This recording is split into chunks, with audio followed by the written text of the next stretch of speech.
بسم الله الرحمن الرحيم. حميم.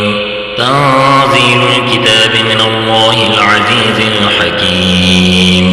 ما خلقنا السماوات والأرض وما بينهما إلا بالحق وأجل مسمى والذين كفروا عما أنذروا معرضون. قل أرأيتم ما تدعون من دون الله أروني ماذا خلقوا من الأرض أم لهم شرك في السماوات ائتوني بكتاب من قبل هذا أو أثارة من علم إن كنتم صادقين.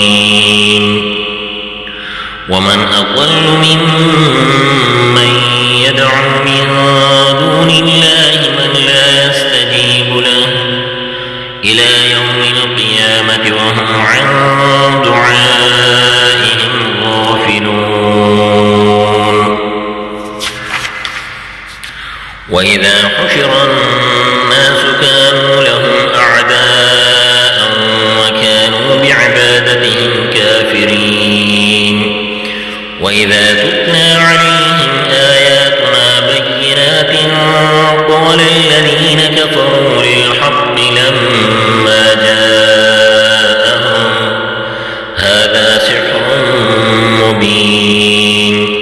أم يقولون افتراه قل إن افتريته فلا تملكون لي من الله شيئا وأعلم بما تفيضون فيه كفى به شهيدا بيني وبينكم وهو الغفور الرحيم.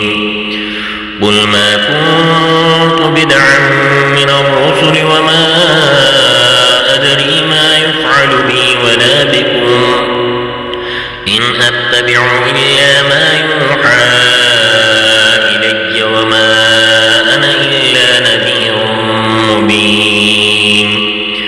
قل أرأيتم إن كان من عند الله وكفرتم به وشهد شاهد من بني إسرائيل على مثله فآمن واستكبرتم إن الله لا يهدي القوم الظالمين. وقال الذين كفروا للذين آمنوا لو كان خيرا ما سبقونا إليه وإذ لم يهتدوا به فسيقولون هذا إفك قديم.